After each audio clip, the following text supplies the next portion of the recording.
I'm Charlotte Jones, co-host of the John Telford Detroit Show, coming to you every Wednesday morning at 10 o'clock on WJZZ Cool TV. Also streaming on YouTube, Facebook, and Twitter. Dr. John Telford is a former Detroit Public Schools superintendent, a former world-class athlete, conqueror of Olympic champions, a championship track coach, poet, newspaper columnist, a longtime civil rights crusader, and author of 7 books. Creative Insubordination, What Old Men Know, The Will Robinson Story, The Poetic Prancings of Mad John, The Poet Emperor of Earth, and his explosive autobiography, A Life on the Run. Plus, another upcoming poetry book, Athletes, Activism, and Apple Boughs, a Detroit poetic epic. His books are available on Amazon.com or by calling 313-460-8272. That's 313-460-8272. Dr. Telford has been called a legend and also a lightning rod for controversy, a recipient of the City Council Spirit of Detroit Award and the Joe Louis Foundation Spirit of the Champ Award. He was named Wayne State University's Alumnus of the Year, and a Detroit track is named for him.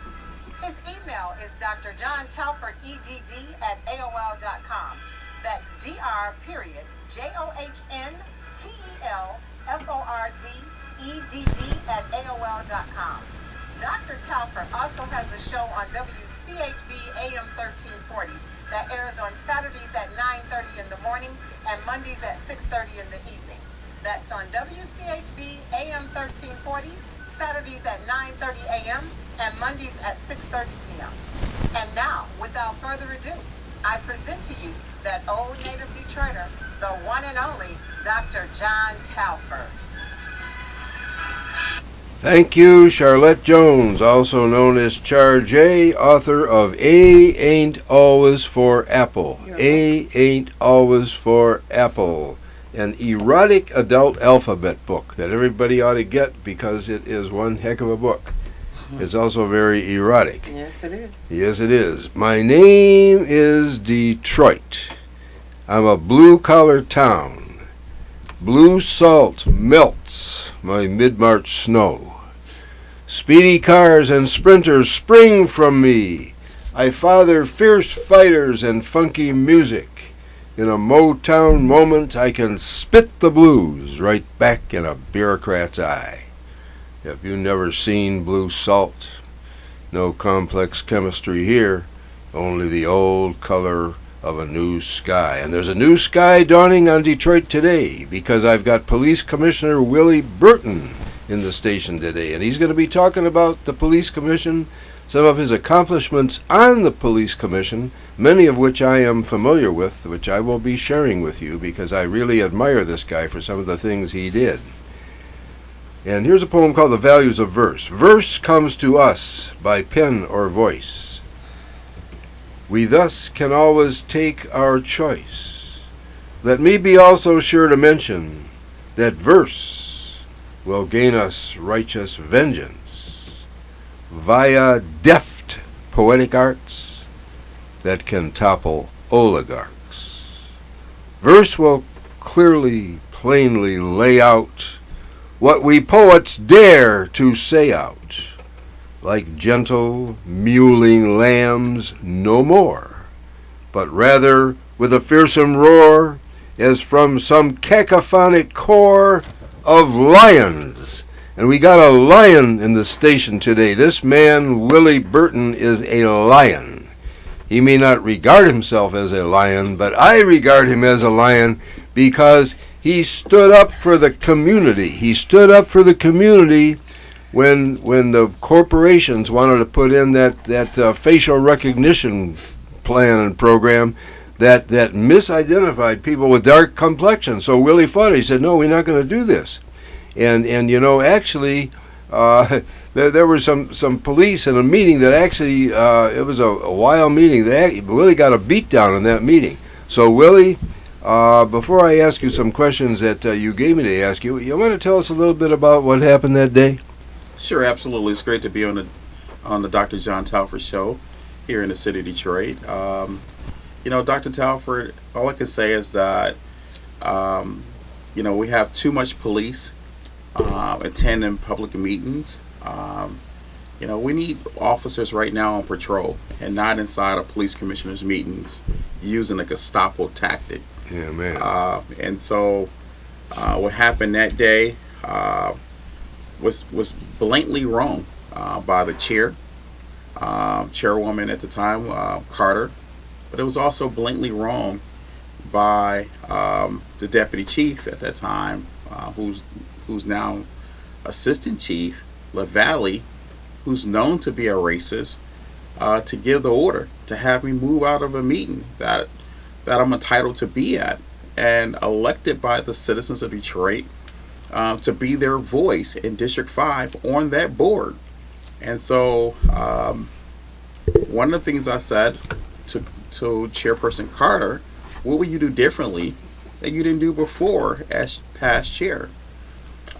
In addition to that, when it comes to facial recognition, what happens when facial recognition misidentifies a person of color that doesn't have the resources for a good legal defense? And we know that it criminalizes those that wake up every day in poverty. I'll tell you what happens. That person who is innocent ends up in jail. That's what happens, and that's why you fought to not use that program, because the program makes mistakes and is therefore discriminatory. That's absolutely correct. And since that day, we learned months later that Robert Williams from the city of Detroit was misidentified by facial recognition, along with Michael Oliver. Oh, yeah. Go ahead. What's the ratio of misidentification that this technology does? At one point in time in Europe, the misidentification rate was extremely high, in like the 90 percentile. But it has proven that it really doesn't work on darker melon complexion. And so this technology is something that is not needed in our community. Not now, not never. And I believe in good old-fashioned police work. I believe that we need to have officers out on patrol. Right now, Dr. John Telford, and to your co-host, we are down 400 officers. That's scary. That's real scary. That's scary, knowing that we're going into a holiday season like Thanksgiving and Christmas. New Year's would be here before you know it. And why are we down that many officers? Is it the pay? Because I know that's a lot of the times they say the pay for City of Detroit officers is below par. Is that part of the problem? I think it's the overall benefit package, when it comes to our officers. Detroit police officers once, as a city worker, once had one of the best healthcare plans packages. And so that's at a time when families were proud to be a city worker or employee. I came from Now, the water department, and we did used to have better benefits, and fire and police had better benefits than we had. We did used to have a really good benefits package. And so nowadays, it's like, who is cited to be a city worker? And so we have to be able to make an investment across the board with all city workers to bring that spirit back, bring that passion, from the day that they first signed their application, that knowing that they wanted to make a commitment to the city of Detroit. But the pay is not compared to like cities like Warren. Starting pay in Warren is like $57,000 starting pay. In Detroit, we just now reaching like 41 and some change. And so We should be paid more than them, because the challenge is far greater in the city. Let me tell you, the city of Detroit than it is in the city of Warren. yes. And so officers are topping out about 59,000 in the city of Detroit. And what our officers are topping out at, that's the beginning pay in the city of Warren. That doesn't go on have as many runs, police runs, like the city of Detroit does. And so, so officers looking at if they can go make more money elsewhere and have less runs per service, it's like sign them up. And so even with our academy, we can bring on 30 new officers. But guess what? How many of them are we retaining? Those guys are gone the moment that they come out of the academy. And the academy is 5.5 months. And I think that police work is getting harder in the city too. With the pandemic and with all of the crazy social issues that have been coming up, and policemen getting shot, we have to do something to keep our police. We have to do something to make the community respect them more, and we have to do something to stop this shooting spree that's been going on, not just in Detroit but all across the country. I'm glad you mentioned that, Dr. Telford. Me too. It has to be hard for an officer to be able to police in the city of Detroit. But it also has to be hard for a resident to not have a follow-up from their police precinct, whether it's a captain commander or sergeant or neighborhood police officer when they file a complaint. There's a lot of complaints right now that citizens file daily, and they're just looking for a follow-up from someone from the department. So that got to be hard for residents as well. But going back to what you just mentioned earlier, is that yes, it's hard for an officer to be able to be on patrol, to be able to keep the city safe when they don't even feel value coming from the mayor's office, the chief's office, or from the city of Detroit. And so people seem to want to feel appreciated for the work that they do. Especially not long ago, officers was working mandatory 12-hour days. That wasn't that long ago. And so imagine you have to be separated from your family 12 hours a day, 5 days a week, and you have to go out towards, go out into the community and give it your all, and you making very little to almost nothing. So an officer with a family of 4 or a family of 3 still qualify for food assistance. Oh, that's go ahead, Charlie. You're away from your family more than that because you have to go to sleep. So if you're working 12, you're sleeping 8, that leaves 4 hours left in the day that you get to spend with your family. But what I want to go back to is John mentioned being shot at. What do you think? And I know we're not talking about this, but I have to ask since I have you here. What do you think about the technology that they're trying to implement? They want council to implement as far as the I don't know what it's called, but where they when shots are fired. Shot spotter. Shot spotter. That's what it is. What do you think about that technology? Is it something you think we should have? I think no. No. The reason why is that we are down 400 officers. Let's hire the officers that we are budgeted for, and let's get those officers into the precinct and out on patrol. But we also have to put resources behind our officers to protect our officers. Right now, we have a shortage of fleet with the precincts.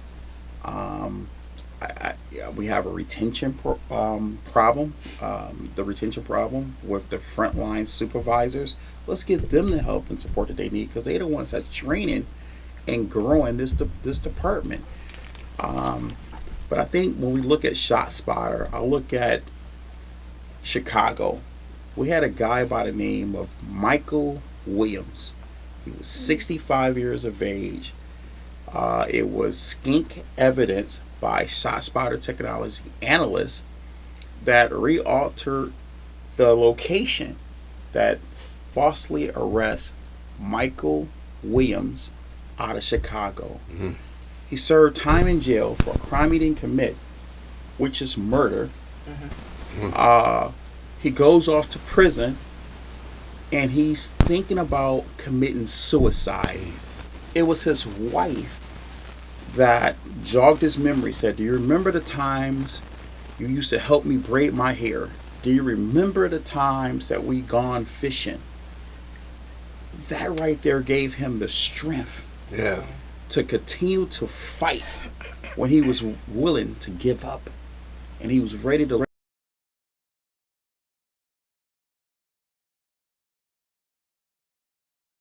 just for breakfast, lunch, and dinner for a crime he didn't commit. We cannot afford to have one false arrest by this technology. And we need to hold these tech companies accountable. When someone like a Michael Williams from Chicago misidentified, that's just one young man. There are others. So it's Okay. flawed technology. Got a commercial. You're watching Dr. John Telford Show on WJZZ Cool TV, live streaming on Facebook, YouTube, Twitch, and Twitter, and other top social media platforms. Like, follow, share, comment, and subscribe. Thank you for watching WJZZ Cool TV, the coolest station in the world. And we've been interviewing Willie Burton, a police commissioner today, who is actually the police commissioner in my area where I live in Detroit. And before I don't want to neglect the fact that I'm running for the school board. I don't know if this You can see it. if you can see this thing over here, but I've got to say this. I trust all us Detroiters will remember. Vote Telford for the school board in November. I trust all us Detroiters will remember. Vote Telford for the school board in September too, if you're getting the absentee ballot. And because this program's for Willie and it's about Willie, but I gotta put my 2 cents in regarding my school board race because I'm very upset at the fact that we're not teaching these kids to read, and that's why I'm running. So we are interviewing Police Commissioner Willie Burton on the John Telford Detroit Show on WJZZ Cool TV today. Willie, what year and when did you get elected? What was the year you got elected? It was 2013. I was the youngest elected police commissioner in the country when I took office, and I'm still serving to this day. How many times? How many times have you been elected police commissioner? 3 times. 2013, 2017, ran unopposed in 21. And still fighting for the majority of Detroiters that wake up every day in poverty. Well, I would very much, and you're doing a great job on the police commission. I wish they were all of your mind. I think you've got some folks that might be a little bit too corporate collusive, to Absolutely. use a kind word, on that commission. I agree, Dr. Telford. But going back to ShotSpotter technology, what I think will work here in the city of Detroit, I think we need to put more resources in social programs that will Amen. actually help do some good. We need to put money into prevention and not throw money into technology that's going to later misidentify or falsely arrest a member of our community. Now, putting more money into prevention, how can you tie that into educating our kids in the Detroit Public Schools Community District? I look at skilled trades that right now that are hurting, and All right. but if we can put more money into skilled trades, we can take a young mind and we can have them inspired to go into skilled trades, to come out with a piece of paper that they can touch and feel, some form of accomplishment, and then put them right to work.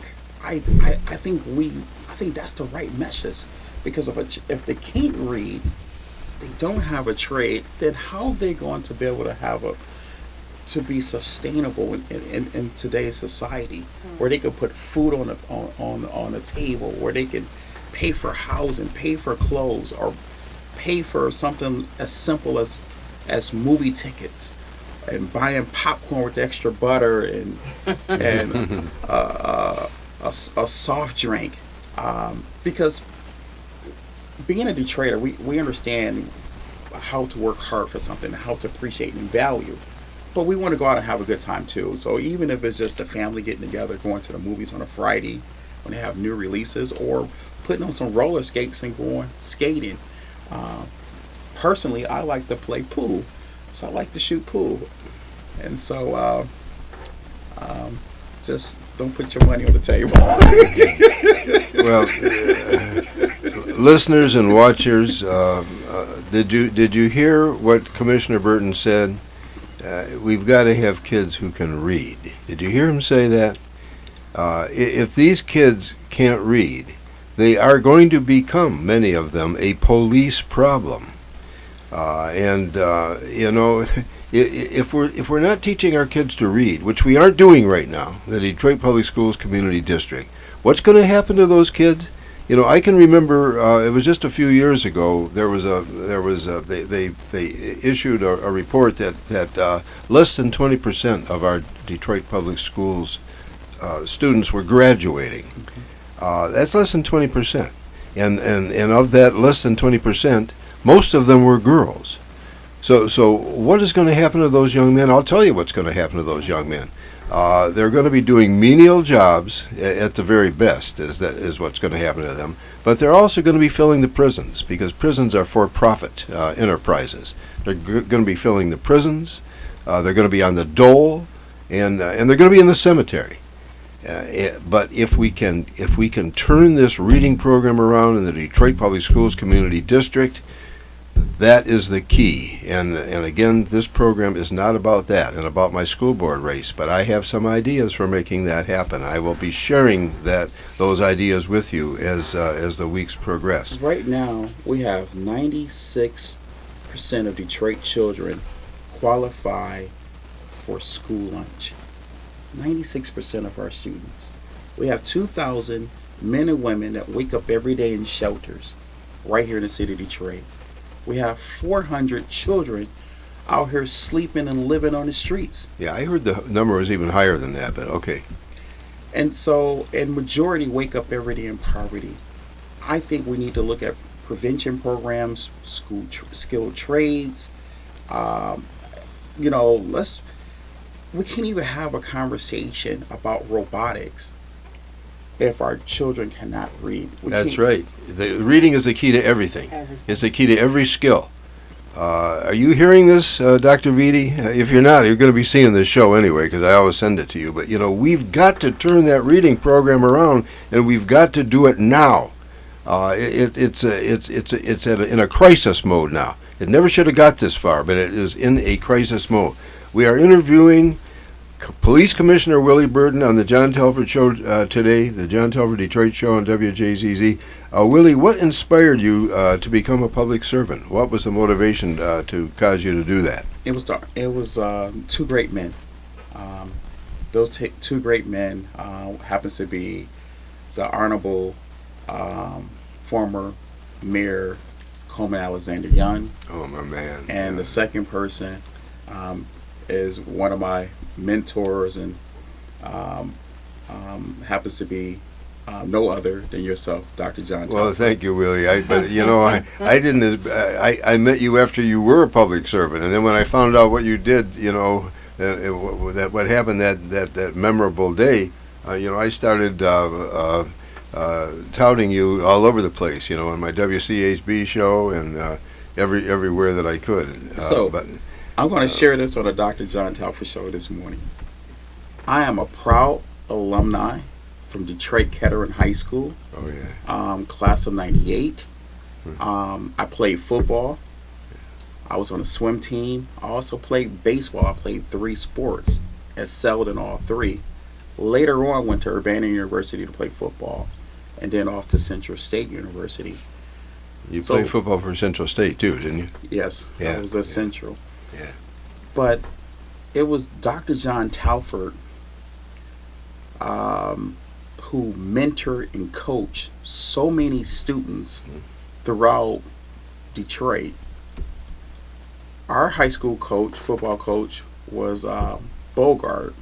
So he wanted his football players to also run track. And so I went out for the track team. I didn't make the cut for track. It wasn't my thing. I'd have had you putting the shot. That's what I'd have had you doing. Football is a go and stop sport, full contact. But track wasn't my thing. But it was Dr. John Telford, who coached a lot of great athletes out of the city of Detroit. So although I didn't know him then, but I was familiar with his coaching abilities, style, and how he coached great men out of Detroit. And so, and to just later on just learn that he has a field named after him over by Finney, what used to be the old Finney, now the new East English Village high school. I just think that you know, hard work pays off, and Dr. John Telford, you're an icon here in our city, and your name's gonna live forever. You coach young men, made them to be men, and to go out and push themselves for greatness, like what you have done with Spencer Haywood. Oh, Spencer, yeah, probably at one time he was the best basketball player in the world, according to Will Robinson, who was my, we coached together. Will coached basketball, and I coached track at Pershing when Spencer was there. Spencer was my shot putter and high jumper, one of my high jumpers. He was my best shot putter, though, and that ball was a 12-pound ball, He threw the thing like a baseball. He threw it 51 feet. I couldn't believe it. He was... There wasn't much that Spencer couldn't do. He was an incredible athlete. But you talked a little bit about Coleman Young as Yes. being a mentor. I can tell you some things about Coleman Young, Sure. because he was a big fan of Cliff Hatcher's, Okay. who had run a 48 quarter mile at Detroit Central High School in 1951, which qualified him for All-America status. Cliff Hatcher was All-American quarter miler in high school.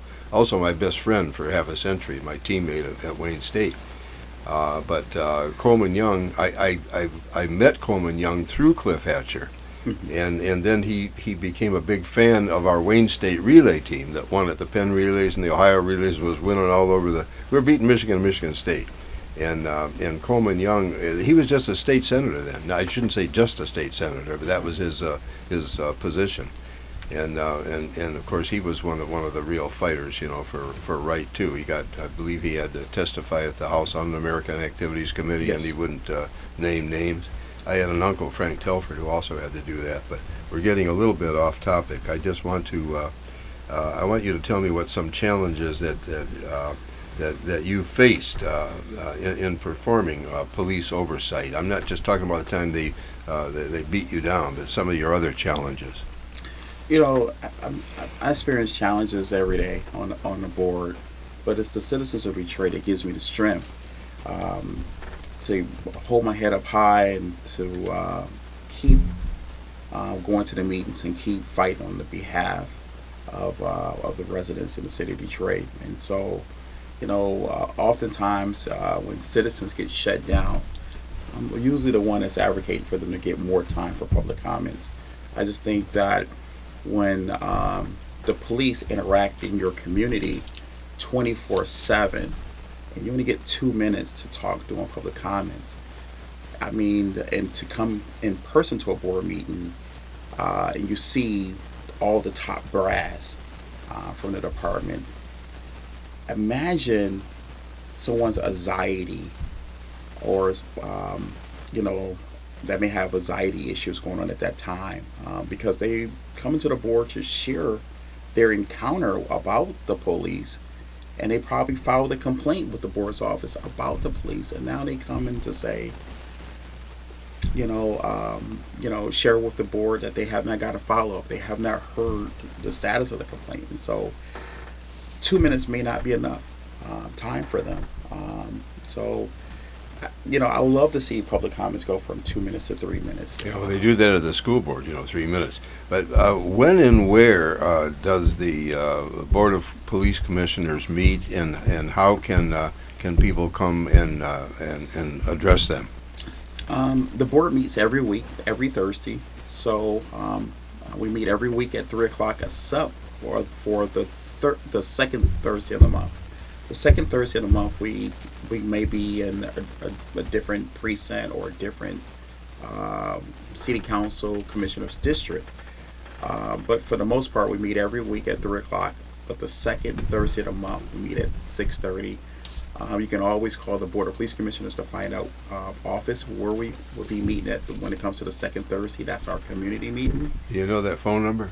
Absolutely. It's 313-596-1830, 596-1830. And also the board's website will have that information as well, which is detroitmi.gov. You're watching WJZZ Cool TV, live streaming on Facebook, YouTube, Twitch, and Twitter, and other top social media platforms. Like us, follow us, share us, comment, and subscribe. Thank you for watching WJZZ Cool TV, the coolest station in the world. Thank you, Charge A. And we are interviewing Police Commissioner Willie Burton on the John Telford Detroit show this morning. But I have to say this before I get back to doing that, and Charge A gets back to doing that. My activist colleague and poet, Tawana Petty, great poet, by the way. I know her very well. Yeah, well, she's a good friend of mine too, and she A great person. You bet.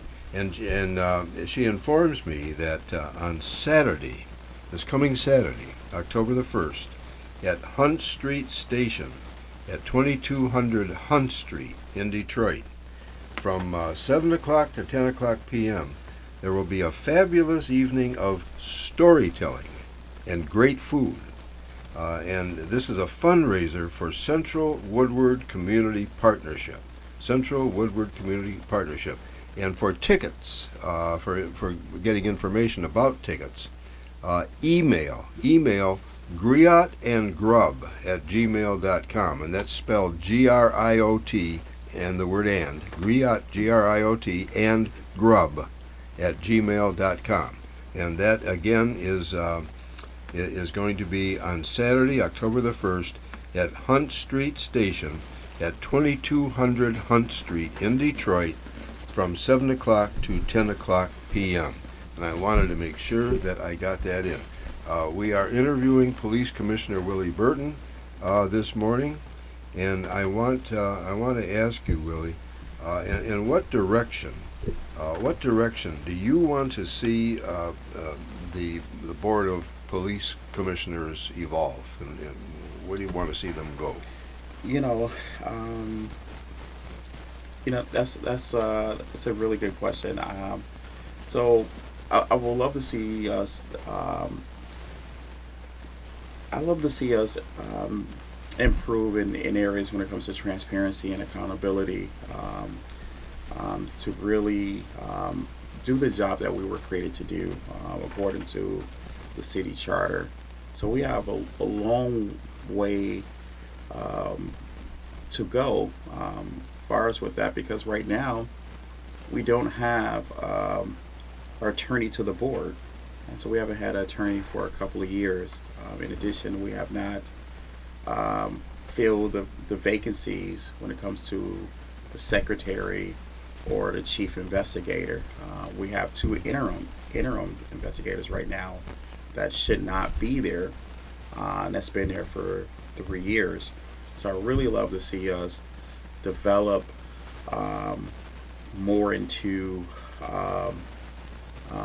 oversight of this department, instead of being an appendage to the mayor and to the chief. So we have a long way to go to really develop as a board when it comes to oversight. So why aren't those people that need to be in place, and those people that don't need to be in place out of there? What's the holdup? Simple answer. Short answer.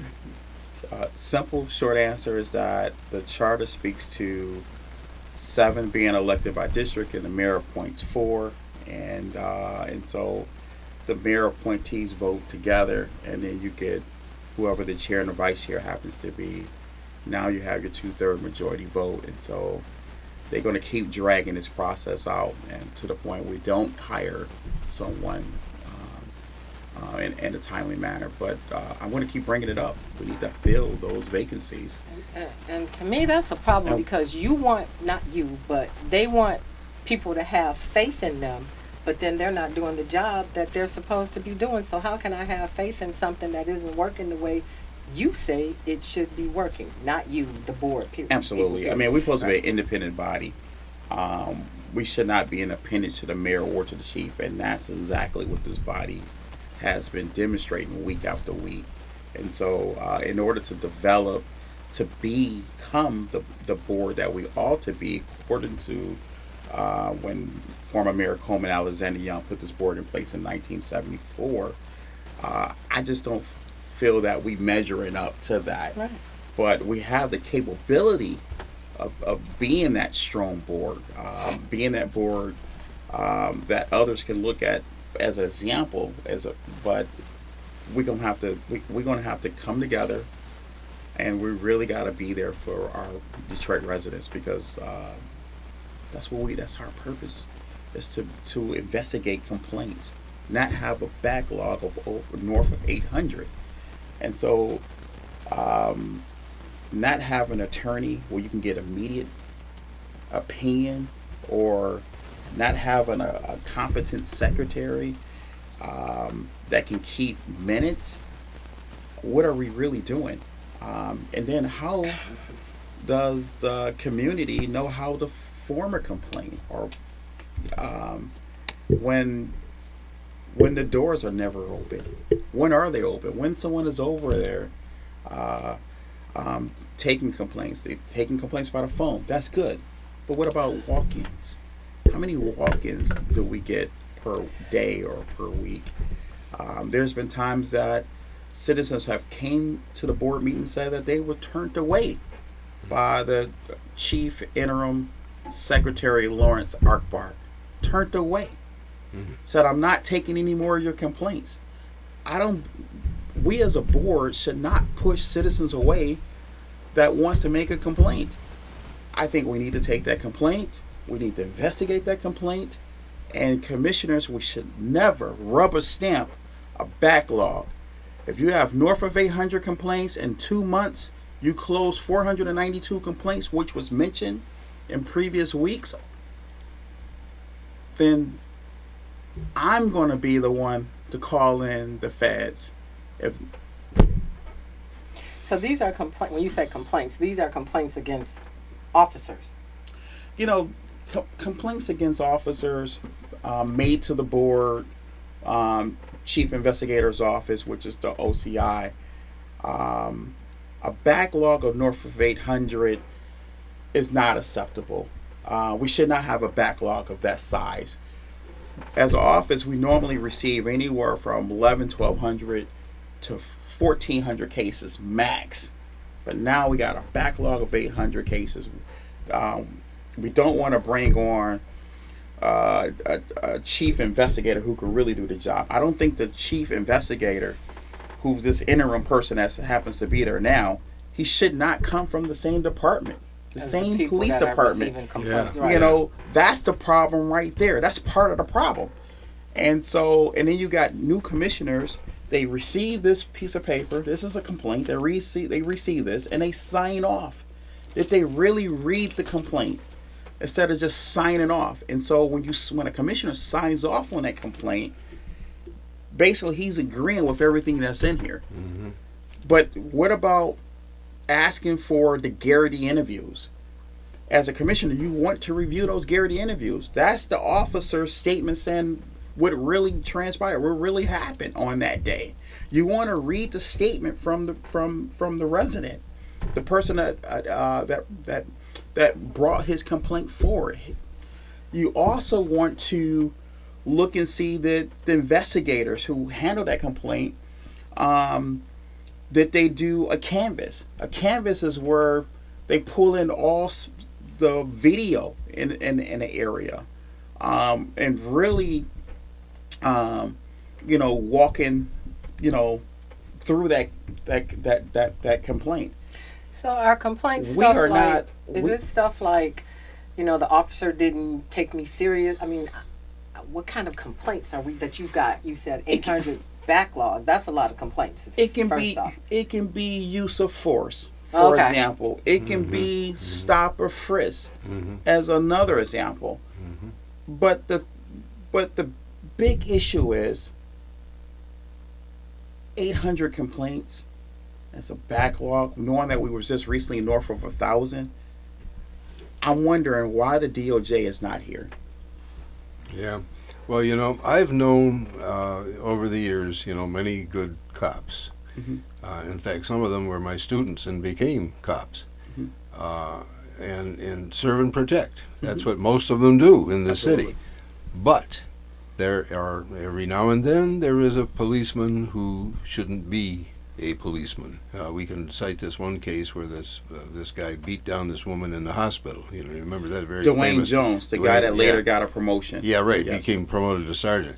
And that's why we need a board of police commissioners that is well supported, well funded, which right now it apparently is not, because the board of police commissioners. What's the function of the board of police commissioners, Commissioner Burton? What's its function? We are the oversight board of the Detroit Police Department. We're responsible for rules, regulations, policies, act as the final authority of disciplinary actions.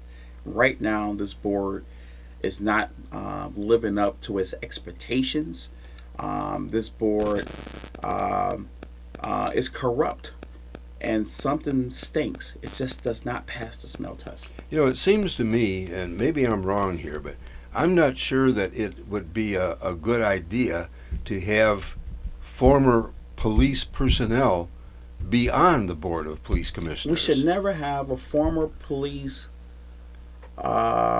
officer serving on the Detroit Board of Police Commissioners, chairing the personnel subcommittee. Something is wrong here. So there are former policemen who do serve. Yes, Willie Bell, out of District 4. And if you have a problem with this, please come to Detroit Board of Police Commissioners meeting. Do you on meet at Thursday the same 3 o'clock? at the same place? Is it always at the same place? 1301 3rd Street. Okay, it's always at 1301 3rd. Correct. Okay. And say it again. When is it, and what is the phone number and all that? The number to the Board information? of Police Commissioners office is 313-596-1830. If you have a problem with how complaints are being handled, or you have problems with a former Detroit police officer chairing the personnel subcommittee, or a former Detroit police officer as the interim chief investigator that's not qualified to be the interim chief investigator for OCI, please call 313-596-1830 or join us at the Detroit Board of Police Commissioners meeting this Thursday at 3 p.m. at 1301 3rd Street, Michigan and 3rd. So where's the accountability for fixing the situation?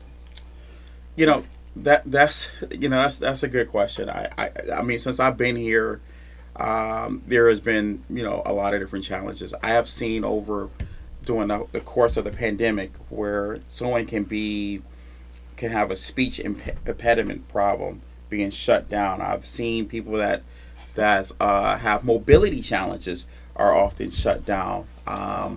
And so I'm the one that's usually advocating for citizens to have more time to speak, because I understand when they had a bad encounter with law enforcement, they want to come to their elected officials and they want to express their concerns.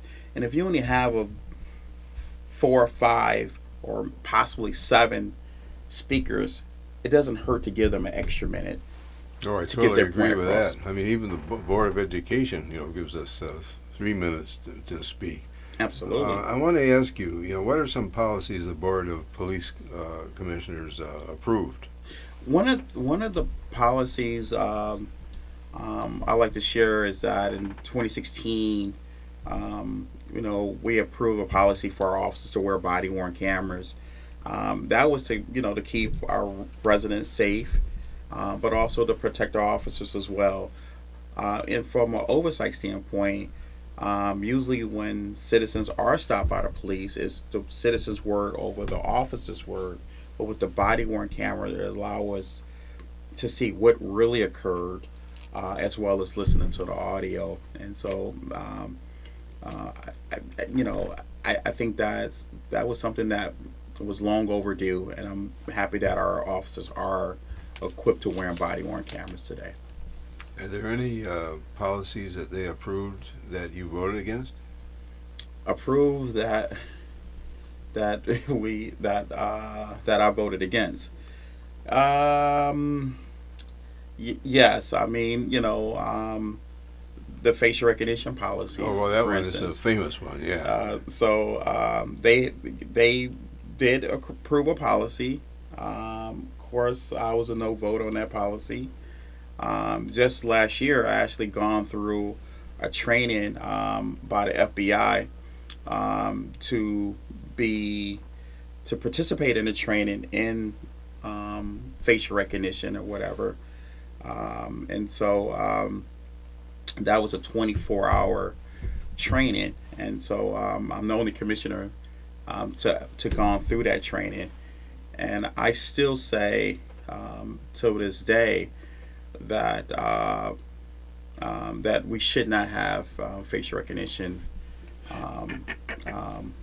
in the city of Detroit, and but you know, those would say, well, they have facial recognition in the airports and they have facial recognition in certain businesses, but you know, I just think that the technology is just not ready yet. But it was good to be able to receive the training. What do you But think? I can't talk about what actually happened in the training. But Hold Yeah, on, right. but I did get the training. Oh, I got so. okay. Got another. Okay. You're watching WJZZ Cool TV, live streaming on Facebook, YouTube, Twitch, and Twitter, and other top social media platforms.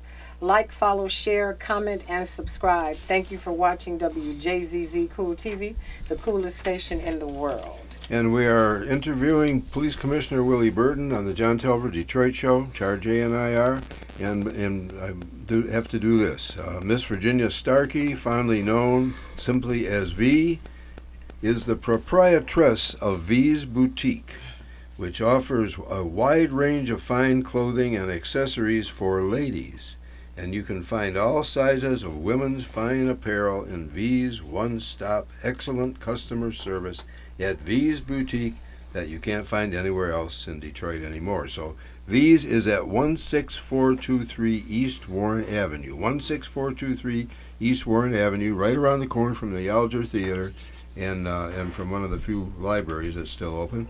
And to make an appointment with V at V's Boutique, call 248-662-6622. That phone number is 248-662-6622. I have a question for V.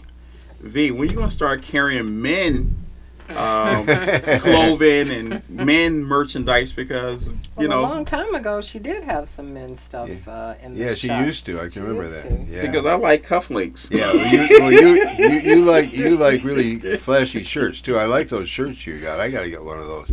But you know, I wanted to ask you though, Willie, what do you think the police commission's position was on ShotSpotter? Where do they stand on that? You know, my colleagues, they like any new toy, any new gadget, any new technology, but we are not a tech savvy board, and this Detroit Police Department is not so tech savvy either.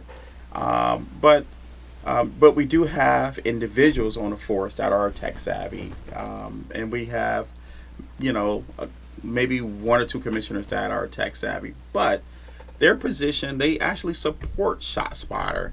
I just, you know, just with my reading and my research and talking with residents, they don't want it. We saw what happened in New York, where a judge said that the technology is unreliable. We saw in California where a judge said the technology was permissible in court. So what's going to happen if microphone sensors are malfunctioning and to the point it's just recorded? Are they going to use sensitive conversations from the street level and say it's permissible in court?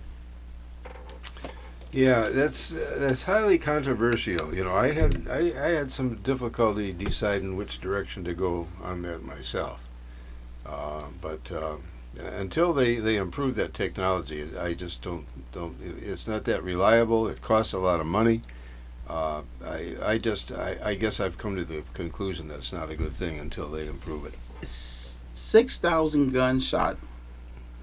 So that's 6,000 guns fired in a single precinct. 55 guns recovered. That's equivalent to 2,000 guns that they $2,000 per gun that they're getting off the street in that one precinct. So you got 6,000 shots fired, 55 guns recovered. That's equivalent to $2,000 per gun. Okay, Wow, that's so something, what do you want us to know? Sum it up for us today. What I want the listening audience to know is that the Detroit Board of Police Commissioner's Office phone number is 313-596-1830. I want you to know that our Board of Police Commissioners meets weekly.